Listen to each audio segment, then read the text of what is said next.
I really want to break the world deadlift record, Eddie Hall's record of 500 kg. So my main focus was on doing a deadlift. I've been working with Sebastian Orep, the Australian strength coach. What up, folks? It's your boy Ed here. Team STS is going to the World Champs, but we need your help to get there. So please donate what you can to our Back a Buddy campaign. The link is going to be in the description down below.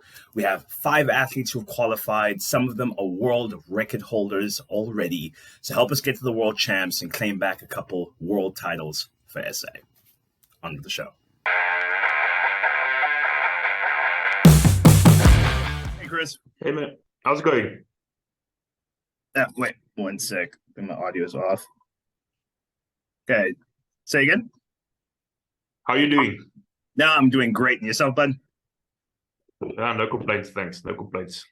Awesome, Tacular. Listen, super excited to have you on. I've been wanting to have you on for a while, actually, because for those who don't know, you've been quite big on the strongman scene for a number of years now. But in the last sort of 2-ish years, your trajectory has just like exponentially exploded. Like, how are you feeling about how the last couple of years have gone for you?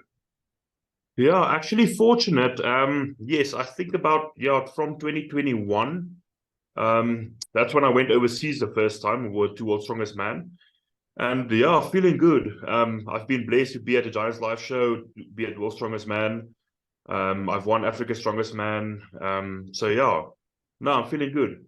Got a Africa deadlift record. So yeah, no, at this stage I'm quite happy. And yeah, looking forward to what the future holds. Nice, man. So listen, I don't follow strongman too closely. So I know this year you didn't end up going to World's Strongest Man. Like, what was the reason behind that?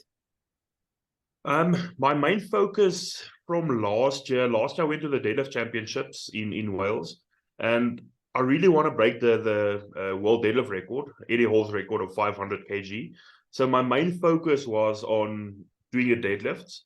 I've been working with Sebastian Orep, the Australian strength coach. So yeah, focus was not on strongman at all. So yeah, I've changed my focus a bit now. I really want to go and do an SA Strongest Man because I've never won that.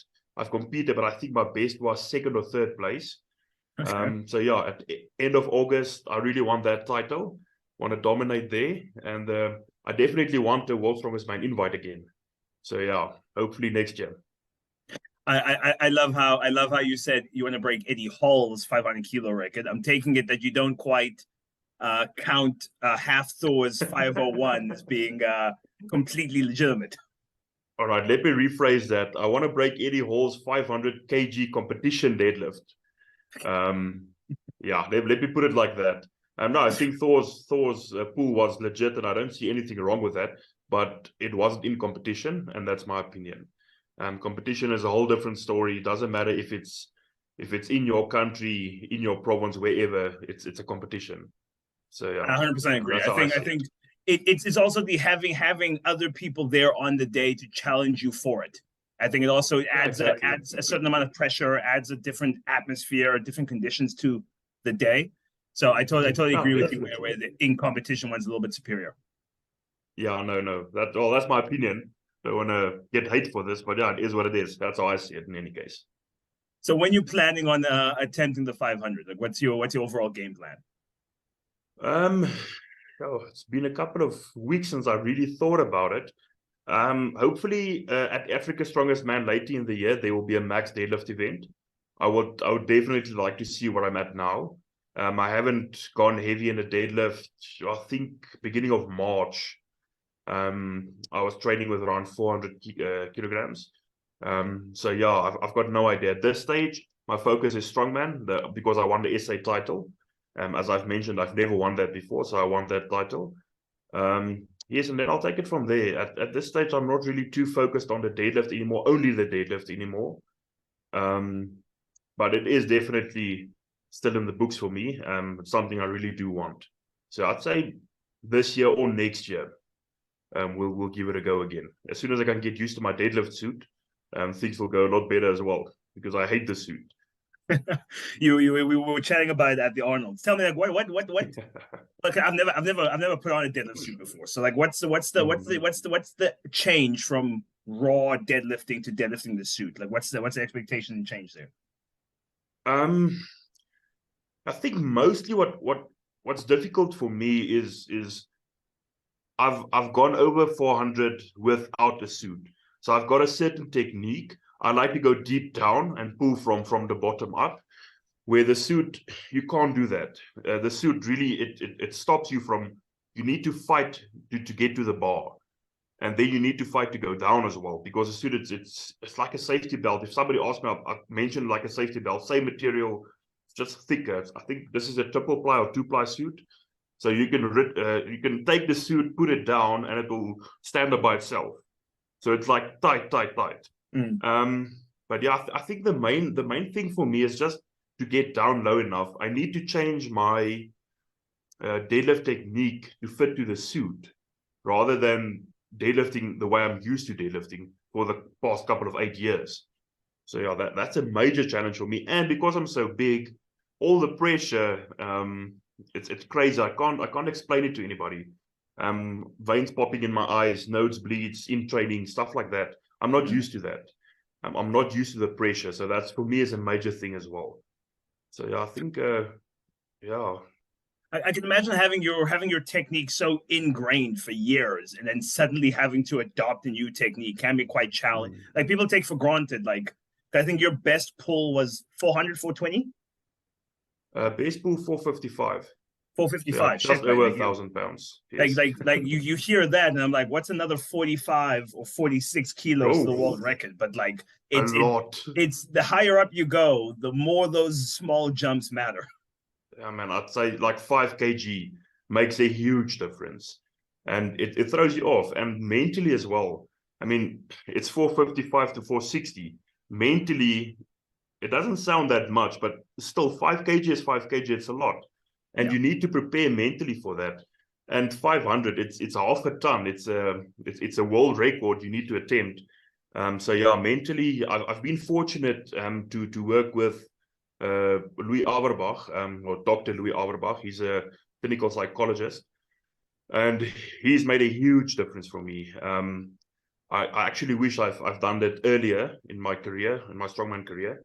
So yeah, if there's young guys out there and you have an opportunity, work with a clinical psychologist, which specializes more in sport and just understands what it takes to be a professional athlete and to be top of your game. Yeah, just a side note in pro tip.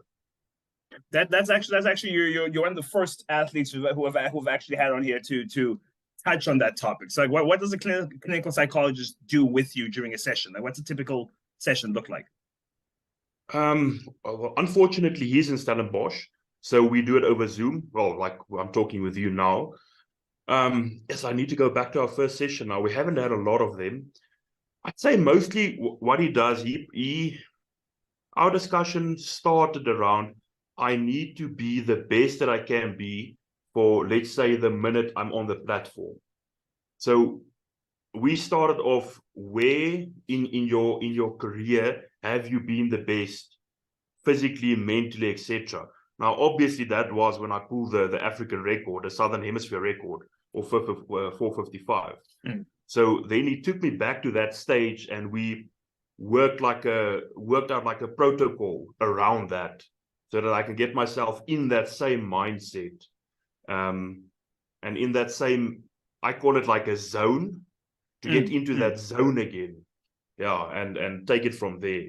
I can't explain it, because for me it was a lot of time I thought, no, this is mumbo jumbo, it's nonsense, until I've experienced it now. And what I can tell you, it's definitely the time, the energy, and everything, it's worthwhile. Because your body can be ready, but if you're mentally not there, you'll be weak. I mean, every athlete should have had this experience, that mentally you're someplace else. You can do what you want.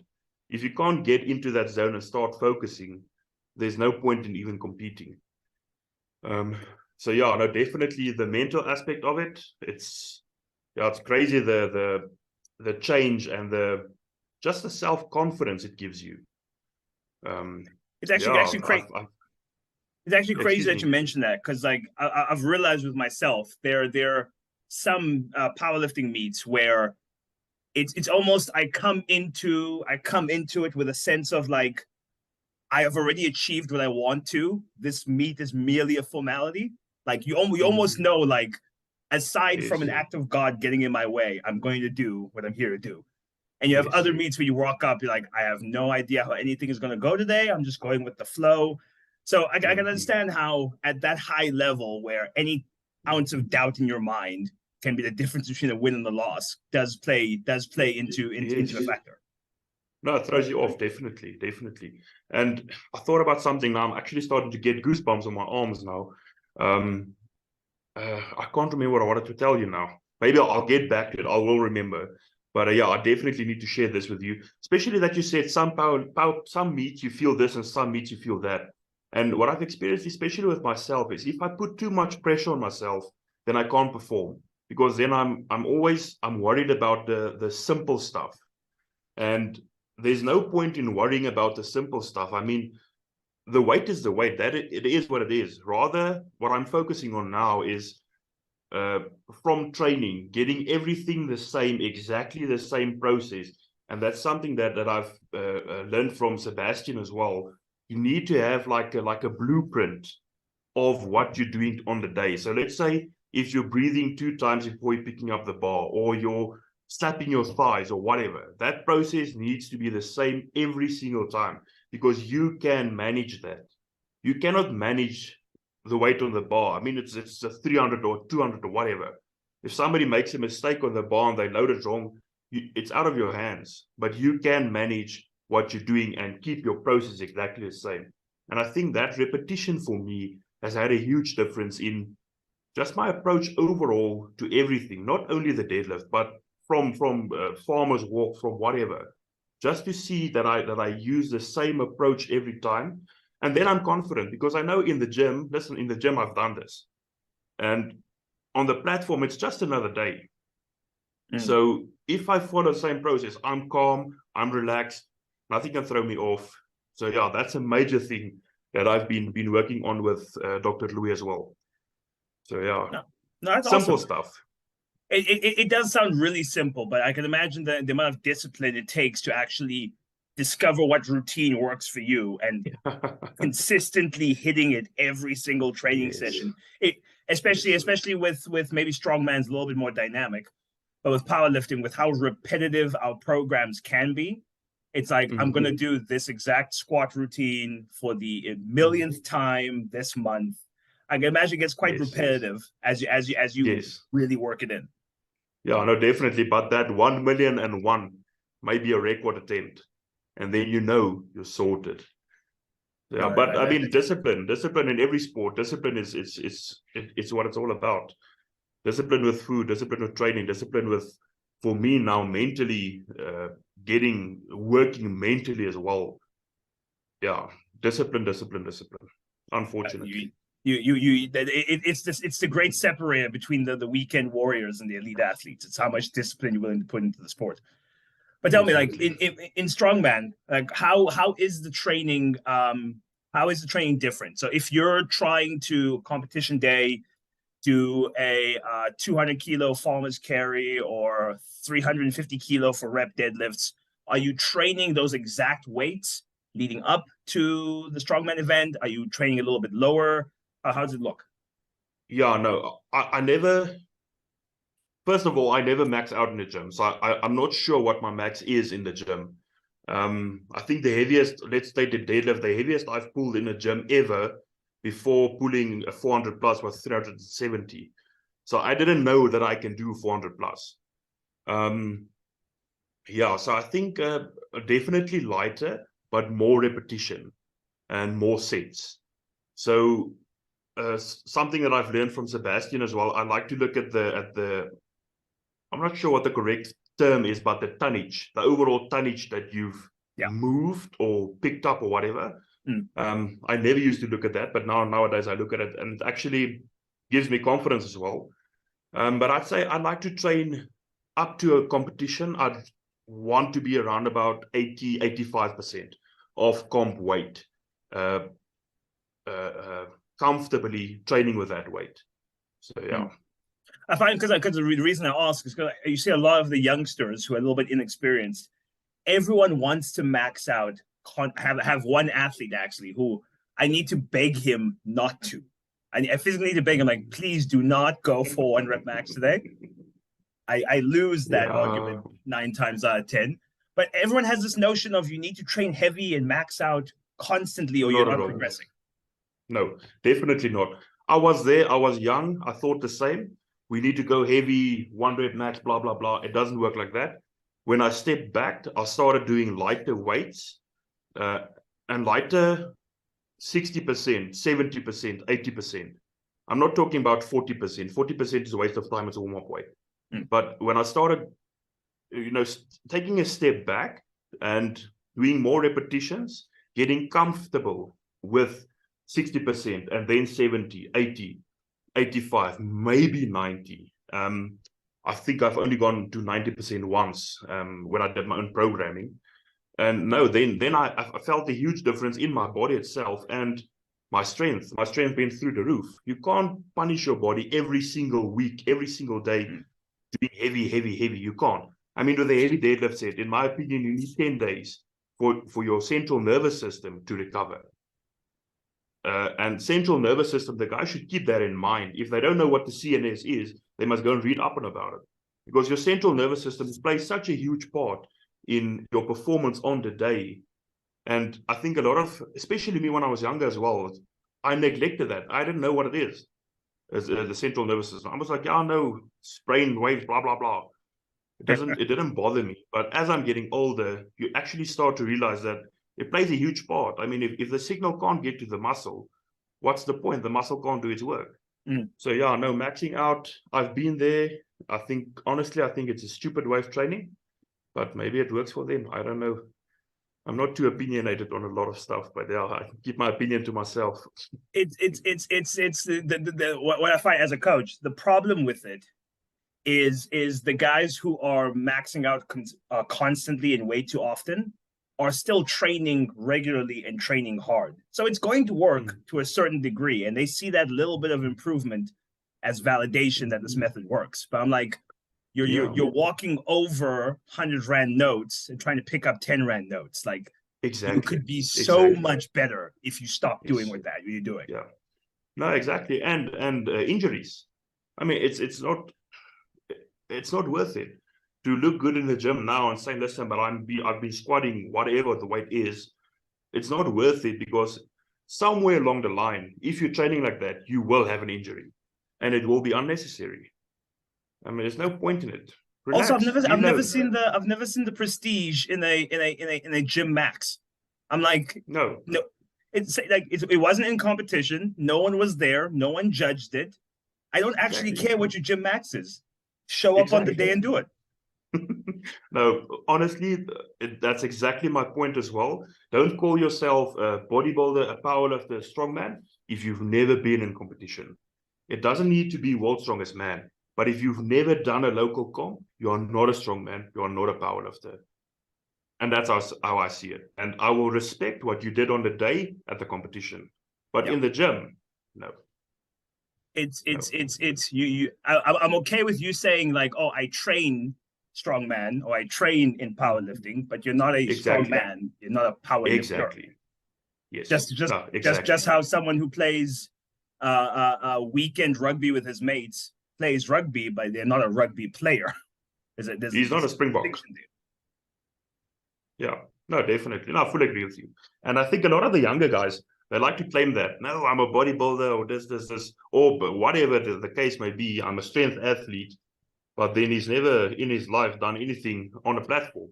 I mean, competition day is something different. I like to tell the guys as well, go and do competitions so you can get experience. That is where you learn how to do events, how to prep, how to do all of the stuff. Because in strongman, I'm not sure powerlifting. I've never been in a powerlifting comp, or I've never competed in one.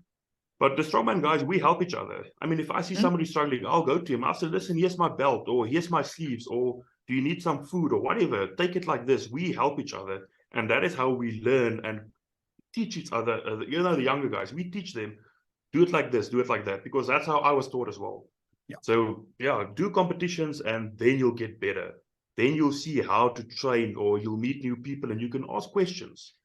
And that's another thing. Go to a comp and ask questions. Don't sit there and be afraid of you're not going to get the weights or whatever. Relax. You'll stay in your own lane. Do what you need to do. If you can't pick up a weight, you can't pick it up. You'll get there. I've always said, like, listen, if it's your first competition ever, no one here is going to judge you. Like, we care, cares. But we don't care like that. If all you can lift is 100, bravo, you can lift 100. Yeah, welcome to the party. Shut up. But yeah, well, nobody cares. I mean, it sounds harsh and it sounds hard, but nobody cares. They care about themselves on the day. And it is what it is. I mean, except if you're a coach, then you care about your athletes. But if I'm competing, I don't give a shit about the other competitors, what they're doing. I care about what I'm doing today. And the same for them. Stop thinking other people is caring about you. They don't. No, they don't even know your name. No one's going to judge you. No one's going to judge. Exactly. No one cares enough to judge you. Exactly. We are all self-centered. That is what it is. Yeah, I mean, like we're all athletes. It's like, listen, like I'm more concerned with what my total is. I'm not going to remember that you bombed out or your max deadlift was only 200 kilos. Like, I don't care. Like, you are. Exactly. If you need help and you ask, I'm there for you. I'll help you in that sense. I care in that sense. But what your actual performance on the day was, I'm not going to remember. Exactly. And what you said now, ask. Don't think that I'm going to come and give you advice. Ask, then you'll receive advice. Because I've stopped. People like to, if you come and help them, or then they don't like it if you just bump in, you try to help them or whatever. I think they think you're arrogant or whatever. If they come and ask me, I'll help them. In any form I can, I will help them. But they need to ask first. Yeah. But tell me, jumping topics a little bit. So you're quite a large human being, and for strong man you have to be. So what's your whole approach to your nutrition? Like how much food are you pumping into your body? All right. So currently I'm working with Quinton Hendricks from Superboy. We've been together now for, I think it's about 2.5 years, maybe 3. We started slow and built it up together. I think around about comp calories, I should be around 5,500, 6,000 now. It's a rough estimate. I'm not too sure. I get the diet and I eat the food. I don't like working it out, and I don't like asking how much it is, because then it sounds too much and I don't want to eat it. But yeah, I love rice. I love simple stuff. Rice, chicken, meat, veg. There's nothing. I try to do it as clean as possible, just for health reasons as well. Personally, I think that is where you get the most nutrition and most gain in, if you can get enough carbs in, but like clean carbs, like rice or pasta or whatever. Yeah. So now I think I should be around about 5,500, 6,000 if I estimate. I'm not really too sure. Diet changes as we progress as well. Yeah, of course. So I think Africa's, our essays were about 10 weeks out now, if I'm not mistaken. So as we get closer, food can change. It's not necessarily it will, but it can change, because as my body changes with the training as well. 100%. 100%. The two go hand in hand. I thought I was eating a lot of food, because my coach David recently put me on like 3,006. I've been at it for the last week, and I'm feeling like, yo, man, I'm eating. You're telling me you're adding another 2,000, 2,500 on top of that. I think my breakfast is about just over 1,000. So yeah, then I take it from there. How do you divide the meals up throughout the day? I've got about 5 meals. Yeah, so it's 5 meals. Breakfast, I don't do this first breakfast and second breakfast. So normally it will be, let's say, around 7 o'clock, 8 o'clock breakfast, and then 10 o'clock, 1 o'clock, 4 o'clock, and then whenever I'm done with my training. So okay. Yeah. So do you train in the evenings typically? I'm trying something new now. I'm training in the mornings and the evenings. So I'm doing my strength sessions in the mornings. It feels like I'm spending a lot of time in the gym if I put them together. So normal training session, a short training session for me will be around 2 hours if I put it together. And it's, I don't like spending so much time in the gym as I'm getting older. So I'm splitting them up now. So I'll have a training session early in the morning, let's say around 5 o'clock, and then I'll have another session at past 5 in the evenings as well. So but I'm doing this now. I've never done this before, just to see how it goes. Number one, how are you splitting them up? Is one more the heavier lifts, one's more the conditioning stuff, Yes. or? Yeah. So normally, let's say we're doing deadlift. I'll do a heavy deadlift in the morning.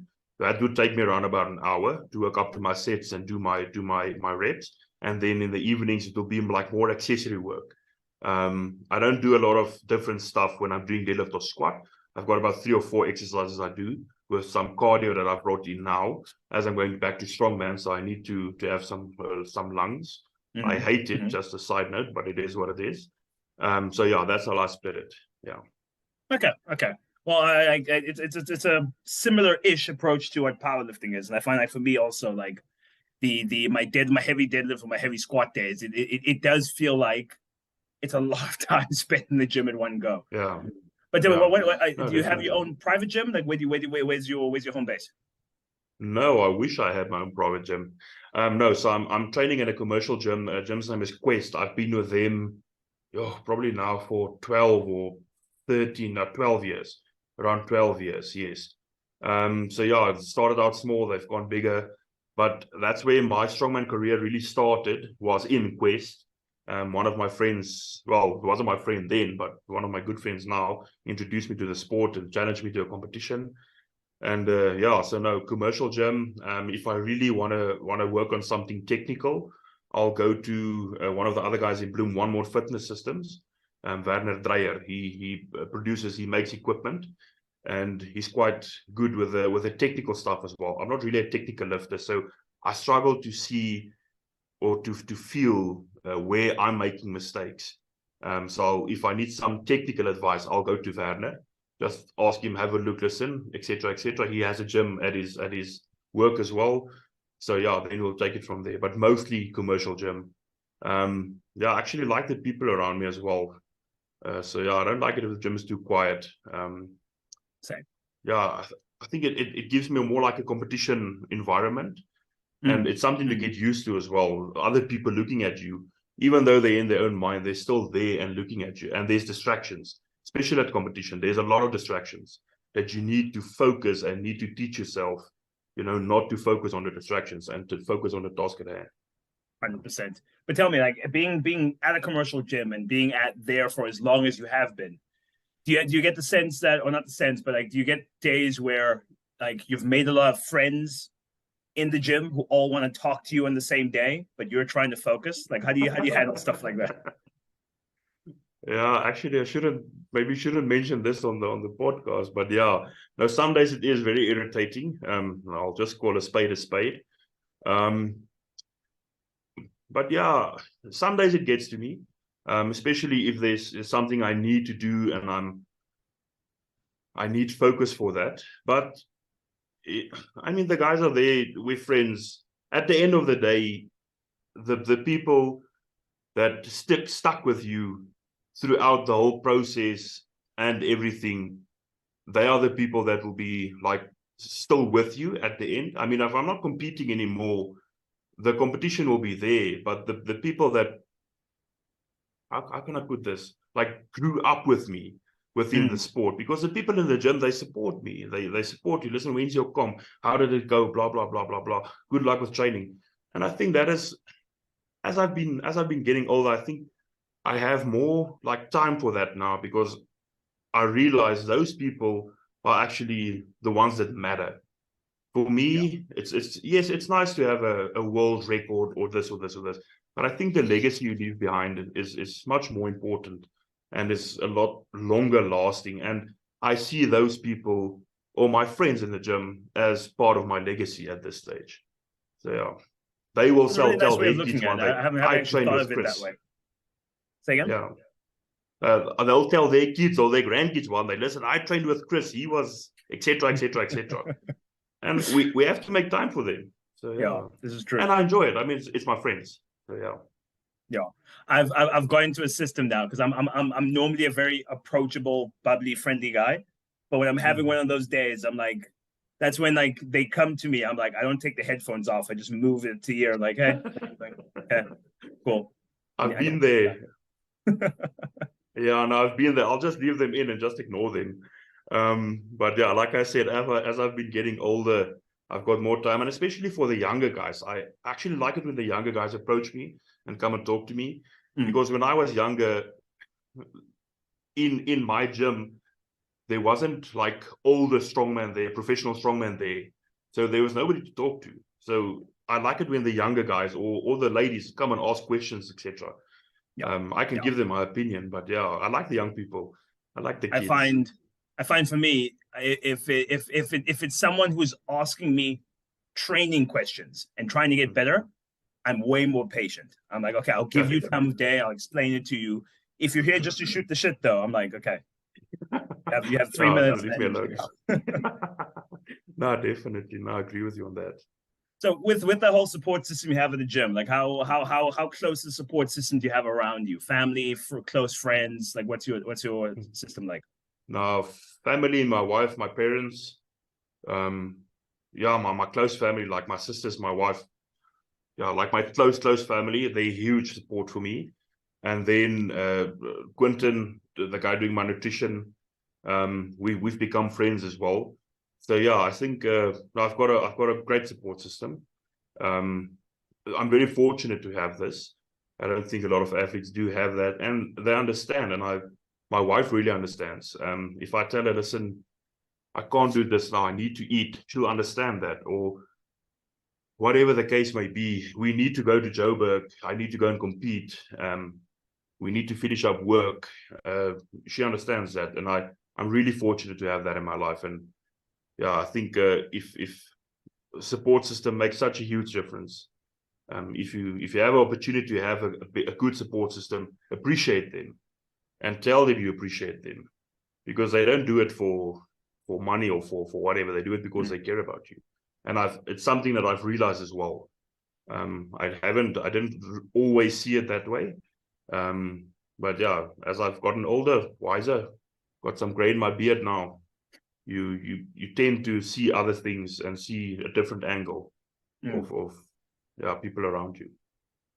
So tell me, like, to touch on a slightly taboo topic, with you getting a little bit older, like what do you see your longevity in the sport as still being?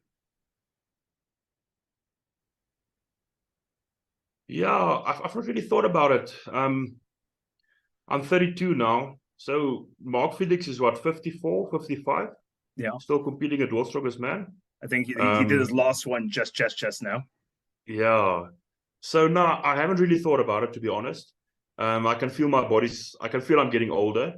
Obviously weighing 180 kg is not always healthy.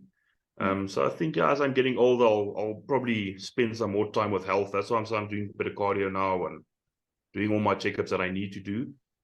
But I don't know. I'll be done when I'm done.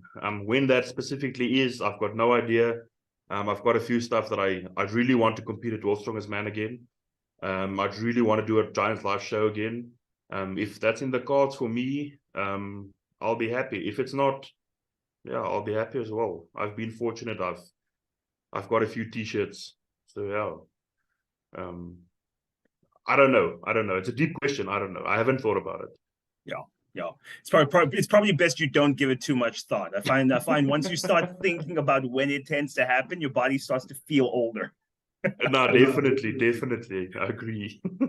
Because I just hit 30 now, and it's like a switch in my body flipped where I'm like, I'm niggly way more often than I was a year or two ago. I understand. We spoke about it in the gym like last week. I can walk now, and then my knee starts to pain for no reason. Then I can stop for a few seconds. The pain goes away, and then I can carry on. I'm like, why is this knee paining now? It's 30, man. Over 30 it's downhill. I tell the guys in the gym, they don't want to believe me, but they'll come there. They'll see for themselves. Yeah, because I was talking to a friend of mine. And I'm like, it's literally like I'm technically now the strongest I've ever been. Yes. So the body's performing at its best, Yes. but it just takes so much more effort to pull that out of me. I feel like I used to walk around at 95% strength all year when I was younger. Yeah. Now it's like if I'm not peaked, good luck getting me to lift 80%. Like my body will just refuse. I understand. I've always wondered. I've heard a lot, especially in strongman, they speak about old man strength, and I'm not seeing myself as an old man, but I can definitely feel the difference there. You mature, and I get it way faster to a certain strength than when I was younger. When I was younger, I needed a lot of work to get there, but now it's easy to get there. But it's, how can I put this? It's I think you can't hold it mentally for long. Yes, that's the thing. Yeah. I can't hold it for long. Yeah, no, definitely. And just to get there, it's like a I'm not sure what the English word is now. It's effort. It's a lot of work. But I think it's more mental than anything else. For me, it's more mental. Yeah. But yeah, we're getting older.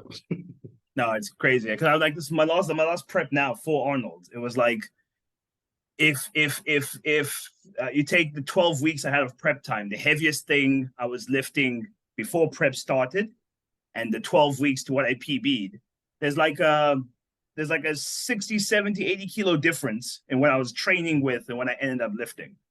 So the peak is a lot higher. Yeah. But it's like, I need to train for the peak. Whereas like 5 years ago, I could walk into a competition untrained and still total 90% of what I would peaked. Yes, no, definitely. Yesterday, I picked up like 70 kg farmer's hand, and 70 kg is light. It's like I normally wouldn't even warm up with 70. I was like, yeah, my hammies are sore and my calves are sore. When I know in a couple of weeks' time I'll be fine, but just picking up those farmers, I was like, yo, I'm really getting old now. I'm feeling this now, and it's cold in Bloem as well, but I don't think it's all the cold that's the issue. No, but listen, dude, I'm hoping you nothing but the best of luck. Looking forward to seeing that 500 kg deadlift record fall. If there's anyone who can do it, money's definitely on you. But before I let you go, is there anything you want to impart? No, not really. Thanks. I appreciate your time and asking me to be on your podcast. It means a lot to me. Just giving up your time means a lot to me. And yeah, if anybody has any questions, please send me a DM or IG. I'm not sure if you call it on Instagram. Send me a message. I'll answer questions. It's not a problem. Or follow your podcast and comment on there. I can comment on the podcast as well. So yeah, 100%. But thank you. I appreciate it. No, thank you, man. You're an absolute legend. His handle will be in the description down below. Go ahead and pop him a message. Thanks to everyone for watching. See you in the next one. Cheers, guys.